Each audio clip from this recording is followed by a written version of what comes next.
Sans Pants Radio, Australia's hottest podcast network. Just a quick disclaimer. We are not medical doctors, therapists, or dietitians, so please check with an allied health professional before making any changes. Hello and welcome to Super Gym Friends. I'm Adam. I'm Joe. And I'm Zach. And this week in Fit. Recovery! Wow! The one we don't need to do! Because you don't work out hard enough up top.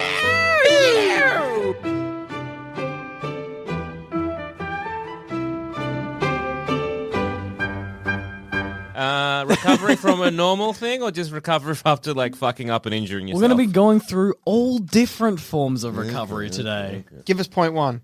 So, the first... Don't look at my notes. I like looking He's a at your notorious cheater. You I got to like accept all my this. secrets in there. Yeah, you know, he's a notorious cheater. I'm a He will screen cheat. Yeah, I'm going to yeah, yeah. start writing messages in the middle of it, and it's going to look like everything else just for you. Yeah. All right. So you'll be going through, Oh you read it, no, and then you you'll mean see you'll like, give "Ooh, me little beautiful personalized messages? I'd hate that. did You're I playing say into his hands. they you were know? nice You're just playing into things? his hands. You wrote them for me. It doesn't fucking matter what you said. See?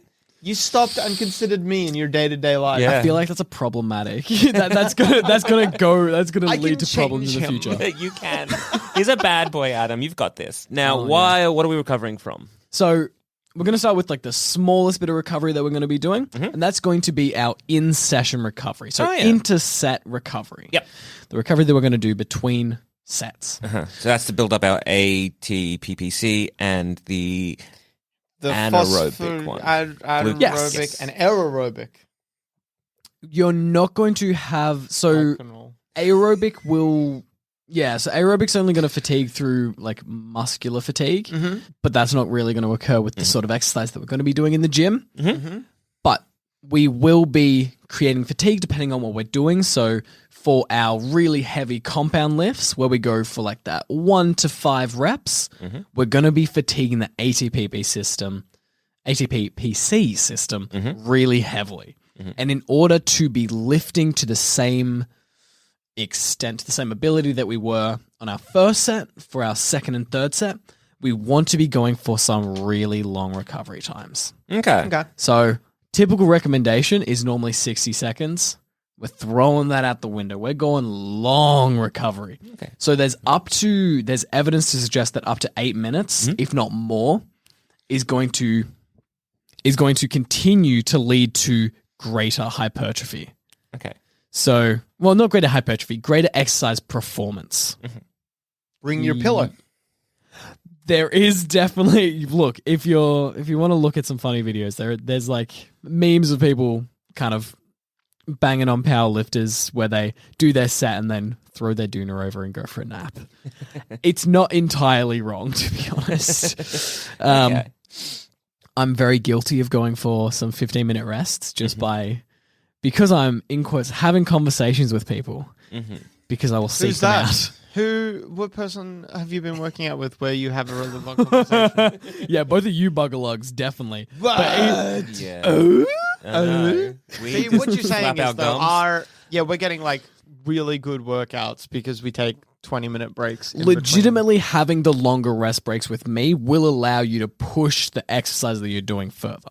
So a good example of that is, so even the same thing happens with that 12 to 15 reps or like more of that in our hypertrophy zone where, for example, if we do 15 reps at 100 kilos on bench press, that's a fucking heavy lift, whatever. Doesn't matter. It's just the example. So we do 15 reps on the first set. If we have a 60-second recovery, we might only be able to achieve 10 reps on the next set. Then we do that again for our third, and then we might only be able to get 8 or 5. Because there's not a lot of time for our ATPPC to be restored into the muscles, and it's not a lot of time for the lactic acid to be removed. Okay. If we had any buildup. By taking the longer rest, saying, so we go for 2 minutes, then we might be able to get an extra 2 reps on top of that. So instead of going down to 10 reps on our second set, we might be able to get to 12 reps. But then going up to that 8, if not more, even not longer, so 8 minutes or more, then we can really milk it out and get 14 to 15 reps for our preceding sets. So this is where in my programming for people who like train with me, if you tell me I can do a 2-hour session versus a 60-minute session, I won't always give you too much or too many extra exercises to do. However, what having the longer session time will allow us to do is I can program for a lot longer rest breaks where you'll then be able to push each set harder because your body's able to recover more. Okay. The reason that those are important is because when we're able to put the same weight for more reps, we're going to be putting more tensile stimulus on the muscle, which is then going to lead to greater hypertrophy or strength-based outcomes. Okay. That makes sense. Yep. Yeah, so that's your basic recovery in session. Yeah, and I think so going a little bit deeper into it as well, it's also important to understand that different exercises and different muscles are going to have different needs for recovery as well. So like we were talking about before, the compound lifts in particular are going to be the most fatiguing on the body, particularly squats and deadlifts. So let's go for the easy one. So talking about overhead press and bench or even pull-ups, these are like these big compound movements. But when working with the upper body, there is a lot of musculature being involved. However, it's not nearly as much as being involved when we're doing squats or deadlifts. So bench press is going to recruit the chest, triceps, and maybe a little bit of the shoulder, as well as a little bit of isometric work through the wrist and some other muscles. But they're the main ones. And that's a lot of muscle, but it's not a huge amount. Whereas when we look at a squat or a deadlift, there's going to be the entirety of the leg musculature is going to be switched on, which the legs are obviously a lot bigger than the upper body. They're huge, as well as we're going to need to be doing a lot more work in our core to stabilize the lower back to keep it safe, as well as we're going to be recruiting different muscles in the back and the arms in order to keep everything upright and locked in place. So a lot of isometric work in the upper body, as well as concentric and eccentric work in the lower body. So because of this, it's just going to be that much more taxing. So not all compounds are made equal. The more lower body compounds, so deadlifts and squats, are going to be far more taxing than our upper body, and therefore may require a little bit of extra recovery than what a bench or a pull-up might. Okay, that makes sense. Yeah. And then so going into our isolations as well. So compounds versus isolations. Isolations are going to be, there are single joint exercises, but they're also not going to be using a huge number of muscles. So there will be like one of my old misconceptions was like thinking like compounds or isolations, it's using one muscle group.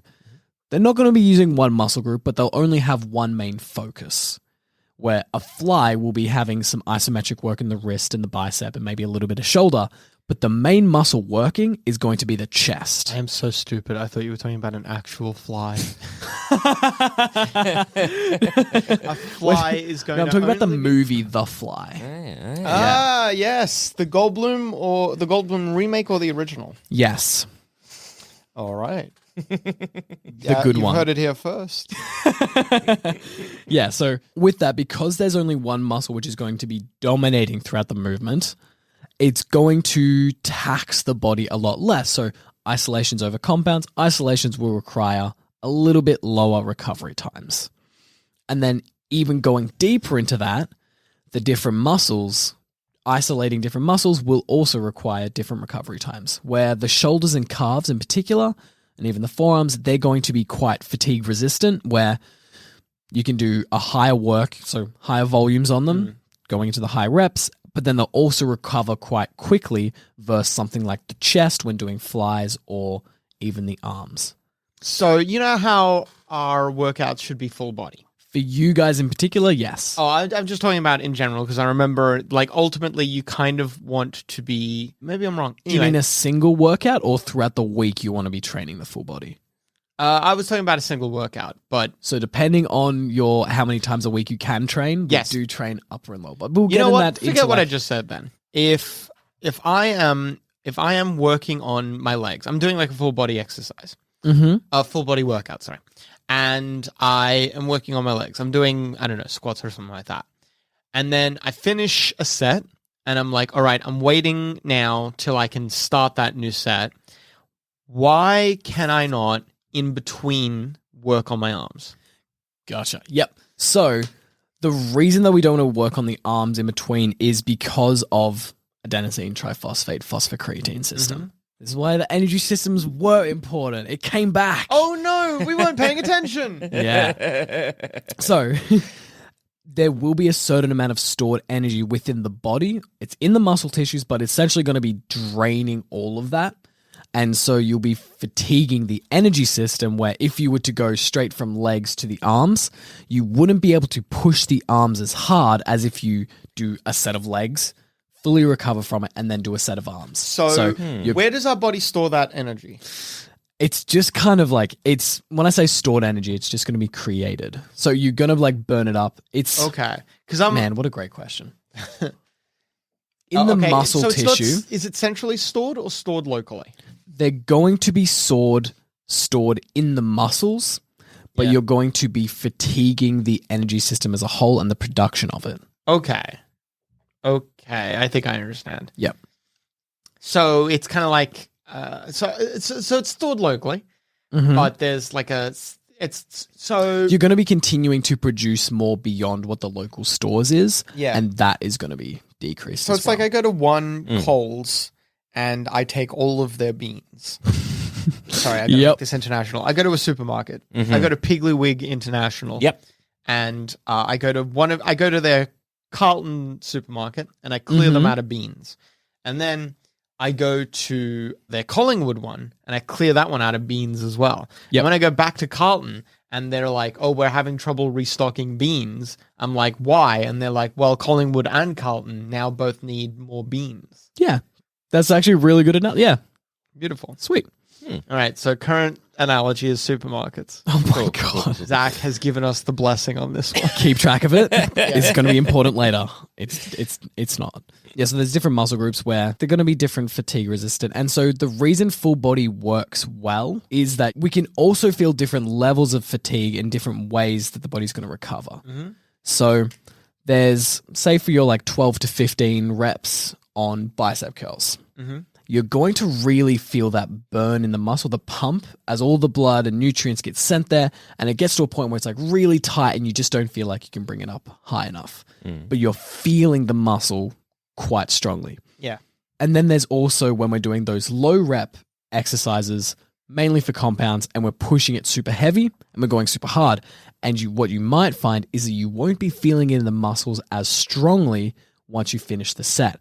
But you still get to a point where you can't push it any further. You can't get that last rep out. And so the reason for that is because they're going to be the energy system versus the muscular fatigue, but then the central nervous system is also going to be playing a part into that. So the central nervous system is essentially our brain's connection to the muscle through the motor neurons.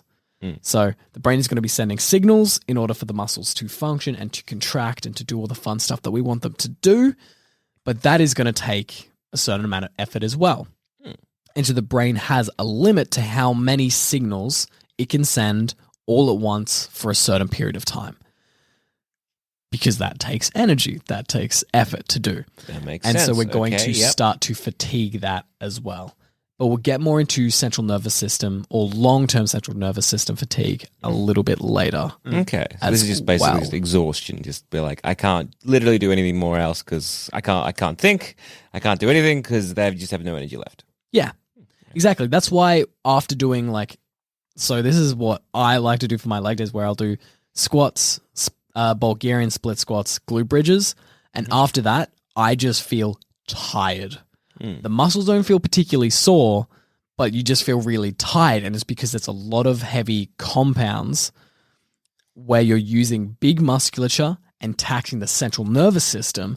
So you don't feel the burn in the muscle, or you don't feel like the muscle is done, but you energy-wise, you feel Carlton and a little bit more lethargic. Carlton and Collingwood have both had their beans stores resupplied, but the central processing network has been reduced of its beans. In order to restock the beans, they've had to send out a bunch of trucks. Yeah. But then because they used all of their drivers up, the truck drivers now have to go on break. So there's less drivers to go at to deliver more stuff. Sounds like a great mobile game I'd like to play. Sure. That's essentially it's like what's going to be doing the transport of signals. Okay. And then, so that's our interset rest. Now, in between workouts, what we want to do is have, depending on the way that your split is structured, you basically want to be having between 2 to 3 days recovery between training a muscle group. So the reason that full body works when you do 3 days a week is because you're going to be training each muscle group, but then you have at least 2 to 3 days between training again. Whereas an upper lower split, once we get into 4 days, if we were to just do full body 4 days a week, one of the problems that you incurred would be a recovery problem where you are now training certain muscle groups too close in proximity to each other. Okay, yep. So Sorry, please go on. Yeah, if you were to do full body. So doing upper lower for 4 days is good because you can go upper lower rest, upper lower rest, and now there's 2 days between your upper body sessions and 2 days between your lower body sessions. So it's giving your body enough time to recover from, as you were saying before, DOMS, which stands for delayed onset muscle soreness. Yeah. That's it. That's that feeling where you've just done a really heavy workout and then 1 to 2 days later, everything's sore. You squeeze your chest or you sit down and you go, oh, the muscles are sore. They're tight. And so we want to wait for those DOMs to fully recover before, or at least as close to fully recover before we go into another session. Okay. And so with that, we also want to be, it's a balance between recovery and frequency, and that's where splits really take the shine, or a well-structured split versus like a body day split. Because the other thing we don't want to do is leave too much time between training a muscle group where it's got this time where it could be recovering, because through recovery, we have adaptations. So the adaptations, like the positive adaptations that we want in the body, occur when we recover. So if you say, you're training 3 days a week, but your split is a push-pull leg split, where you're doing pushing muscles, so chest, shoulder, triceps on Monday, but then you've got 7 days until you're going to be training your chest, shoulders, and triceps again. And so they recover by the first few days. So by Thursday, your chest is fully recovered. Your triceps are fully recovered, and same as the shoulders. So now that's Thursday, Friday, Saturday, Sunday. All of that time, you could have applied a new stimulus to the muscle for which it to recover from, so that you can create new adaptations to really advance your progress. Right. But because the split wasn't structured well, you don't. So that's why we change it up, where you could go, instead of like full body every day, or full body for 3 days works well because you're training each muscle group. You're not getting as much volume on each muscle. So volume being how many sets of each muscle group you use, but you are optimizing for the frequency. All right, that makes sense. Yeah? Yeah, I think in a way, I'm sort of getting my head around it. Yeah, all right, that's making a level of sense. I think it feels like this episode's a lot of just me and Adam just soaking this in, because I'm like, okay, not much to add, because that makes a lot of sense. Any questions so far? No questions, no bits. Yeah, no. We're Sweet. We're being nice. We're We're safe. churning through this one. Yeah, we are. We're going a bit too fast. Let's slow this down. Yeah. All right, let's get a bit. All right, Zamet, give me a name, a place, and an occupation. No.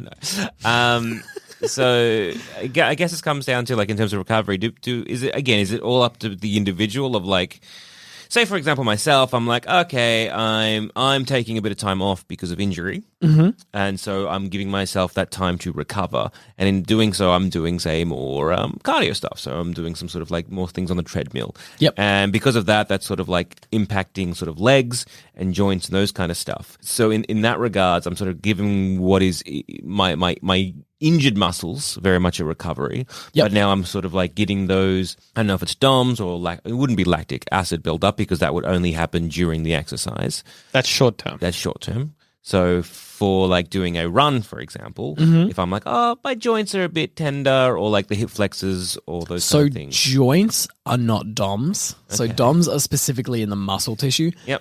That's just like sore joints. Joints aren't DOMs. That's just You like a- maniac. I Didn't know, you know. I know. It's essentially like an joints, acute like, injury. Say like your hip flexors are a bit tight. Because like again, Okay. for using myself as more of an example, I'm like, okay, well now I'm running more or jogging more. So the thing with stiffness is that it's not great. That's kind of like, it's not a good thing that that's kind of occurring. So stiffness is kind of the body's reaction to you putting it in a position where it doesn't like. Okay. So, for example, like when we're doing running, say we're running in a particular way that is going to be there's a lot of force going through the body when we run. And so if the muscles stay loose, so you have good mobility per se in your hips, you might not have proper stability for that mobility. So then what happens is the muscles are going to get tight around the joints which aren't properly stable so that you can't move them into positions that would be compromising under the forces that you're putting them in for running. Right. Your body's internal, like, cordoning off a road and being like, get the fuck out of here, you idiot. You tore this road up. You put your tire chains on and you drove down it. You don't get this road for a little while. Fuck you. And Essentially, then your body spits in your face. Yeah, it's like the body, it's a protective mechanism which is going to stop you from getting injured because the body doesn't want to get injured. Right. I like to, yeah. And so basically when it comes to sort of that kind of stuff, like when it comes to recovery, it's kind of like, how do you tell the difference between, I guess, what is an injured thing like that, where your body is like, no, stop, to something to be like, oh, that's like a little, like a niggling feeling, or that's just like, those are DOMs that I can kind of like push through and do something else. I think the only real way is to just experience it. Okay. There's different, like, I guess you can take the ligaments or like the muscles through their range of motion and see how that feels, because certain things will feel different. Like if it's in the joint, it's probably not a good thing. The joints are not meant to be working hard during exercise. The muscles are. So joints notoriously just like, that's not a good sign. But the problem is with like niggling feelings, they're just as important to me as a real, like a full injury, because that's how we get our full injuries, is we ignore the niggling bits and pieces. The fun challenge of learning how to listen, I suppose, is that if you want to learn, you need to have someone talking.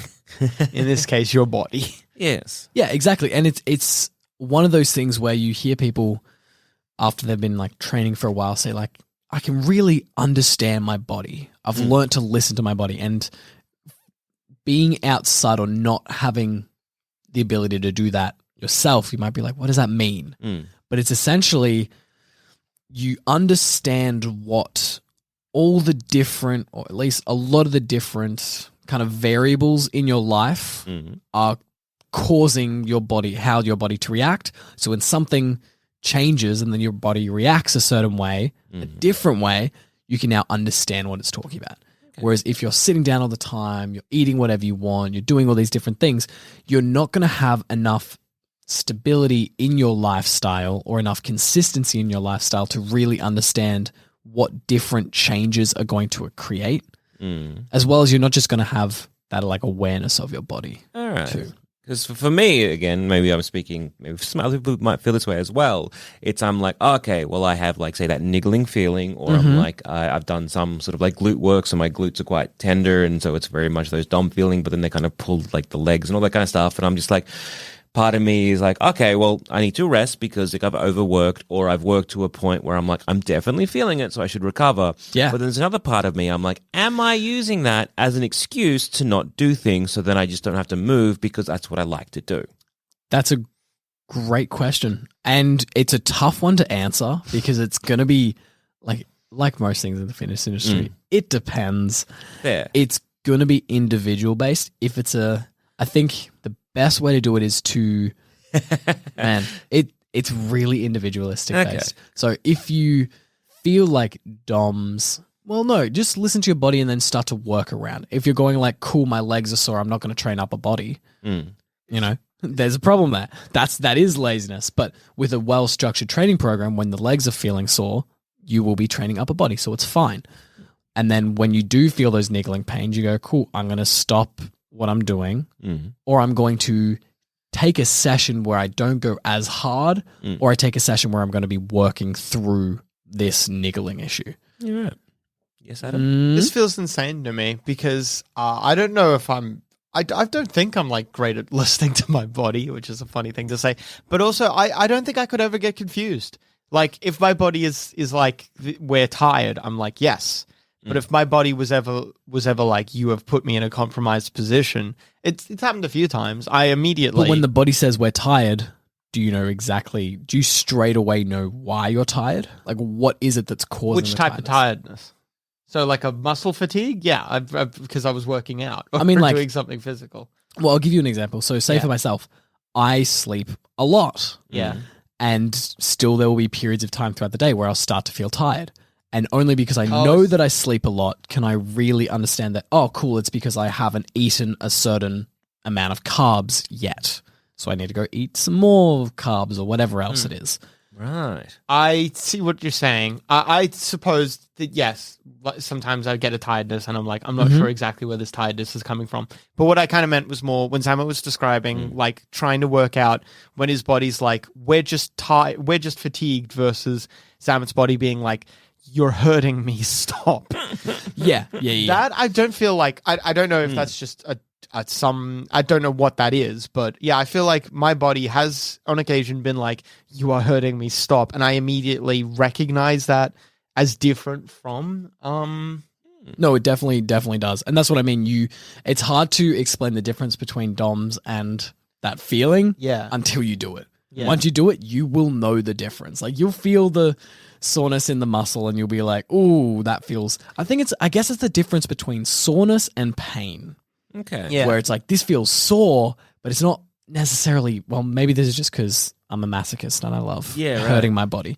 But like, you squeeze the biceps after like the few days after doing curls and you'd be like, oh, I feel so sore, but it's good. Versus like having a little bit of something happen in your back and you're like, ouch, that is a pain in my back. Yeah, Okay. like for example, the other day, if you'll recall, I did that pull up or whatever, and you both were there, and immediately somebody be like, "Ugh," as one of my arms was like, no, what are you doing? Don't do and that. I kind of, well, actually, no, it was so the series of events was my other arm was like, I don't feel good. You've hurt me. I don't think I should be working out. And then we were doing a leg day. So obviously I was fine to be at the gym, but I was like, what if you're being stupid? Like, I knew, but nonetheless, that masochist thing, I was like, I reckon I could do it. And then my other arm, maybe in sympathy, was like, no. Stop it. Stop. And that was actually the arm that gave out. It was the other arm, not even the arm that was like, don't do this. Yeah, right. I was That's immediately essentially the body saying, we can't do this. You're gonna injure yourself. If you I go knew I further." just did a stupid thing and I shouldn't have done it. And I know that. So that's Yeah. crazy. See, to me, I'm like, I always have a baseline of I'm tired. I wake up and I'm just like tired. So I have a baseline of I'm always just generally tired. And then it's kind of like, because I had so many chronic injuries, and then it's kind of like you have these periods of, intense working out, or periods where you are working out quite a lot, but then as an injury happens and then you sort of stop injuring yourself so you can recover it. But then, of course, you fall into that cycle of like, well, now I'm fine. So then you sort of have a period where you're not doing anything, and then you sort of go back into it. And then, again, the sort of cycle repeats itself. And so for me, it's very much like, well, I'm trying to so hard these days to try and Stay injury free. Yeah. And I'm just so cautious and so wary. But at the same time, am I just like using that? Has my body tricked myself to be like, well, if you think you're going to get injured, maybe don't do anything, and then we don't do anything. Because I think my body and brain are trying to trick me and want me to do a baseline of nothing. But it's also like that is a little bit more like into the psychology of it. That would cause a lot of negative associations with any sort of exercise. Yes. That makes a lot of like, if every time I started like training hard, you got injured, like I wouldn't want to continue to train either. Like, so that's like, I don't know, I don't think that's wrong. That just makes sense. Yeah, I think that's shit though. That sucks. What do you find helps you get back in? Helps push it again. Self-loathing. Oh yeah, it's a powerful force. Yeah. Definitely more powerful than pain. Yeah, Yeah, absolutely. yeah. It becomes a kind of pain, I mean, like, yeah, I but suppose. not one you feel on the outside. It's like that the sort of situations where you're in one type of pain. So I don't know if you've ever heard this before, but there's instances where people, typically in like a survival setting, will have one type of pain and they'll cause another type of pain, like break a finger or something like that, just to give them a distraction from that original pain. Yeah, why do you think people weightlift? Yeah. Oh, yeah. No one yeah, weightlifts. 'cause My they're muscle happy. hurts more than my brain hurts. I think the most common one for me is my back. So I think of every of all the leg days I've ever done, I feel like maybe 1/3 of all leg days I get like a pain in my lower back. And that pain is, I understand what my body's being like, something's wrong. And I often will either go easier or change form slightly wherever possible, or notify you if you're there. I have told you a couple times now, hey, I'm getting like some niggles in my back. And we go, stop. Yeah. Do not go any further. Yeah, absolutely. And I think that's like an important thing to understand is that pain is not bad. There's this idea of like, we want to get rid of pain. It's like, no, pain is going to get rid of itself when we listen to it. So pain is just the body telling you that you're doing something it doesn't like, saying that there is something wrong, even to the extent of like, I don't know, when somebody rejects you and you feel bad, the body's like, rejection is a harmful thing. Because in ye olden days, when we were a tribal community, if you were rejected by somebody, you'd be kicked out of tribe, and that would mean near death for everyone. That So it's like, mean you go back home and you don't get to win the $1 million. yeah, so it's like a survival sure. It's a Survivor reference. Yeah, I didn't get that. Yeah, of course you did. Survivor is still Oh my on, god, is but that like- show older than you? Yeah, definitely. Oh no. So is most stuff. When were you born? 2011? Oh, far out. Oh my Fuck, I had him god. for a sec. He's like, maybe I was. Yeah, maybe I was. No. What does that say about you guys hanging out with a 9-year-old? Not good things. Yeah, no. Taking advice Yeah, from a 9-year-old. Yeah, we're letting Even the worse. 9-year-old train us how to weightlift and shit. That's bad. yeah. Impressive for the 9-year-old though. Yeah, I mean, actually, good 10-year-old lifts. now. So this idea that pain is a bad thing, I think we want to kind of change it up a little bit and just kind of look at it from the point of view of like, what is the body? This is like the same thing, like listening to it. What is the body trying to tell us? Trying to get rid of pain is not a good thing because it's ignoring the message that the body is sending. When you feel that like click in your back, or you feel it like really get tight and sore, it's because the body's gone, oh, you've done something where we got either pushed it too far and we have really injured yourself and now we have a slip disc and we need that to be addressed through surgery, or you were getting bloody close to that and now where I don't trust you to keep using your back or moving it for a while, so I'm going to make you hurt so you remember that you did something wrong. Yeah. And I'm going to make it so tight in the muscles that you actually can't move it into a position that is going to be harmful to it. So this is why that idea of like when you get injured, you want to massage like the pain, massage the muscles out. It's like, do not massage the muscles out. There's a tension there that needs to be there because you did something wrong. So let it be there. That's funny to imagine you tricking your body into being like, it's fine, don't worry about it. Look, what's that over there? And Well, it's then like the same thing with icing and inflammation. When we get an injury and the body gets inflamed, all inflammation is the body sending a ton of blood into that area. That's really good. Blood has the nutrients which it needs in order to help heal whatever it is that you've done. So to then ice it to get rid of that blood, coming like to into that slow down the blood flow, like that's the opposite of what we want. coming into that street that's been closed off, all the construction people there being like, fuck off, you're not using this road, and you're like, no, relax, don't worry about it. That's And- good. It's good. Yeah. Hey, the tire chains, they're gone. Yeah, It's we fine. can use. And they're this like, now. oh, okay, maybe. And then they walk away and you're like, tire chains, baby! Tear that shit up! Yeah. Yeah, do some burnouts, some sick doughies. As we, the Super Gym friends, love to do. Yeah. Sick doughies. all day long. Cool people. Yeah. We're cool.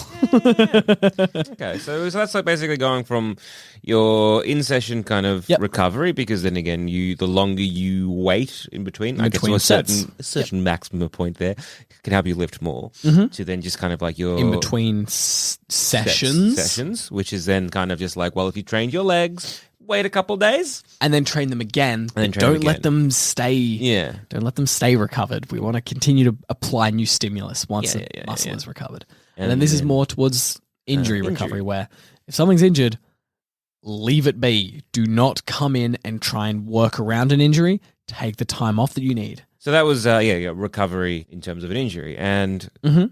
and So yeah, for injury, take the time off that you need until you feel fully recovered. And then what I would recommend for everybody who's been in that position is to think about why it is that that injury was caused, because injuries don't just come out of nowhere. And like this was something that one of my mentors was telling me was he had somebody training with, do a like trial with him, start to train with him with absolutely terrible deadlift form, like extreme arch in their back. And he told them, correct your back, keep a neutral spine, deadlift properly. But because there was ego lifting as a thing, guy was like, no, I could deadlift heavier if I do this. I haven't been injured by it. My back doesn't feel sore. Then like a month later, bends down to pick up a bar of soap, which when we bend down, we're going to have spinal flexion, yes, which is the same thing that we have when you deadlift poorly. yes, The body's made to have some spinal flexion, but when we do it under load, what happens is there's these slow little effects. But he bent down to pick up this soap, and all of a sudden, slip disc. yep. Fucked up his back terribly. And when he came to talk to my mentor, he was like, yeah, it just came out of nowhere. All of a sudden, like I was just picking up a bar of soap, and it's like, cool. The picking up the bar of soap is not what caused that injury. That's the straw. Exactly. So taking the time to review what you have been doing to figure out what is the real cause of injury, which in this case was shitty deadlift form, Yeah, right. like it is in many cases. Right. Deadlifts are hard to do. Okay. The other thing we want to think about is like, I guess what we'll call training cycle recovery. So you and Joel, we talked about a little bit ago deloading. And so deloading is a term used for after a certain amount of weeks of doing a consistent high intensity training for, I'd say, really about that 4+ days a week. When you're doing 3 days a week, you get enough recovery that it's probably not necessary. But some hard sessions, long sessions, quite frequently throughout a week, you're going to build up a certain level of central nervous system fatigue. To think about like what we talked about before with I what was the trying central to nervous explain system this is. a while back. I was trying to remember and explain this a while back. Like your nerves get tired. Essentially, your brain gets tired of sending signals through the nerves Yeah. into the muscles. Yeah. And it's a more dangerous type of fatigue. I maybe not necessarily. It's once again, it's just another thing to when we understand it, when we listen to it. It's not dangerous. It's just the body telling us something. Where this central nervous system fatigue, the ways that it presents itself is you'll feel far more tired, even if you're getting the same or more sleep than you would be regularly. You can even, if you have like a heart rate monitor, you can check it and see that your resting heart rate at sleep will usually be higher at the times where you need to start to deload. For men, it will leave a drop in testosterone, which can present itself quite commonly as a drop in libido. And then another one is, a very common one, is a decrease in training performance. So your strength will start to go down. And you go, cool, I'm doing everything right. I'm eating properly. I'm sleeping properly. I'm pushing hard in training. Why is my strength going down? It's because you need a deload. The way that you should structure a deload is take a week. Normally for people doing that 4 to 5 days a week, pushing it hard, it's normally every 6 to 8 weeks that you'll start to have those recovery issues. And you take a week off where you come into the gym and you do half volume and half intensity. So the way that works is you do half reps So half the number of reps that you would be regularly. So instead of 12, we do 6, and then half the weight. So instead of 20 kilos, we're doing 10 kilos. And you do that for the entire week. And then you come back and you hit it hard again. And what you'll find is you'll quickly recover the strength that you may have, in quotes, lost. Mm-hmm. And then you'll be able to continue to progress beyond that. Right. So is this kind of like when you hit a plateau or when you are just feeling just fatigued? It can be one of the things that causes a plateau for sure.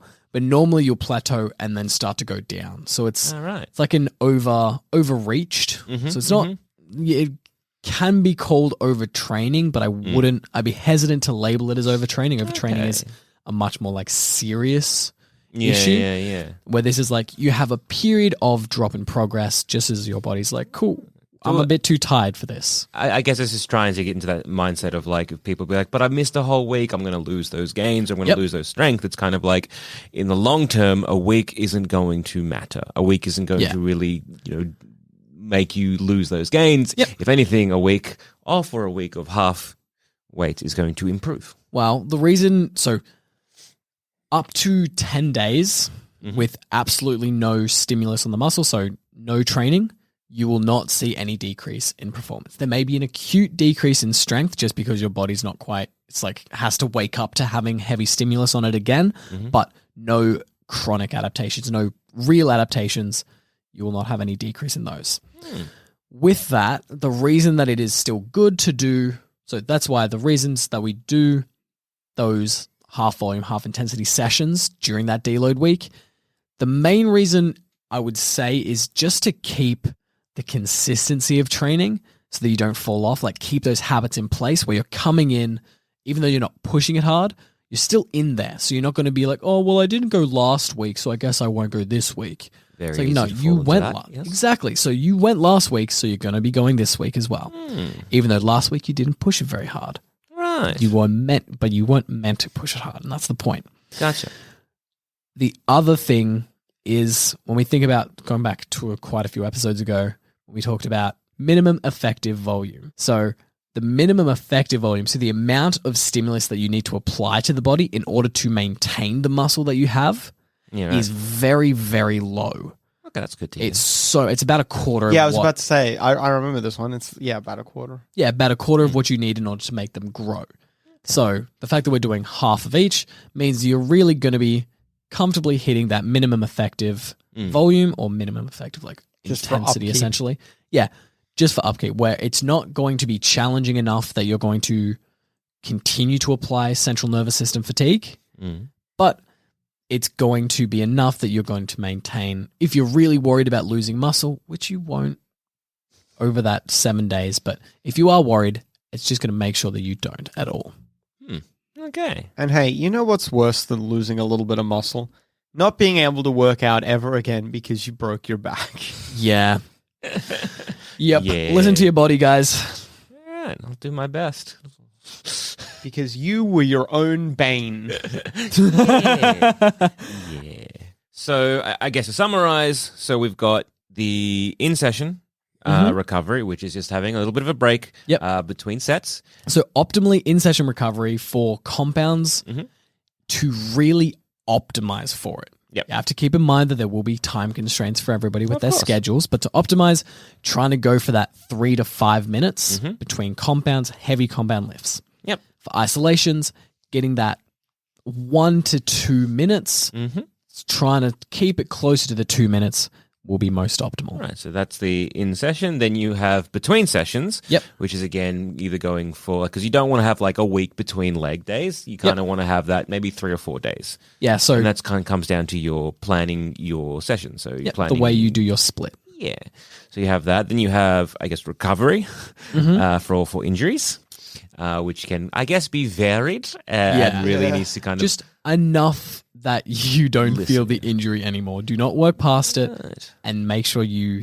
think about why the injury was created and address the reason for that creation after it's recovered. Yeah, right. And then My good friend wasn't hitting me in the back with rocks enough. I know. So, I was just too okay. busy running away from that giant bird. Exactly. It's always scary. Okay. And so, I guess for that, it's mostly like you need to kind of focus and we'll go back to really goals when it comes down to like what you have. It really should be less about trying to be bumpy and more about, well, not injuring yourself. Well, not even that it's trying to be bumpy. Not even that you have to change that. It's that the best way to be bumpy is not to injure yourself. 100%. So that's not the new goal. That's just like the underlying goal of everyone. yeah. Because it should be. If it's not, It should be. it should be. To be pain-free or at least injury-free. And then we have... Between session. Between training cycles, we'll say. Which is, I guess, more for your high-end gym goal. Yeah, somebody who's been there for a while and can push it to that higher intensities. Yeah, you're going to go for about 6 to 8 weeks. Listen to your body. This is where that listening to the body becomes really important, where you go, cool, I'm feeling really tired, but I'm sleeping. I normally would sleep out at 8 hours a night. Now I'm sleeping 9 hours and I'm feeling more tired than when I slept 8. Something's up. I need a deload. So take that week off. All right. Okay, well, I guess that's recovery. Hell yeah. And on that note, I've been Joel. I've been Adam. And I've been Zach. Happy lifting.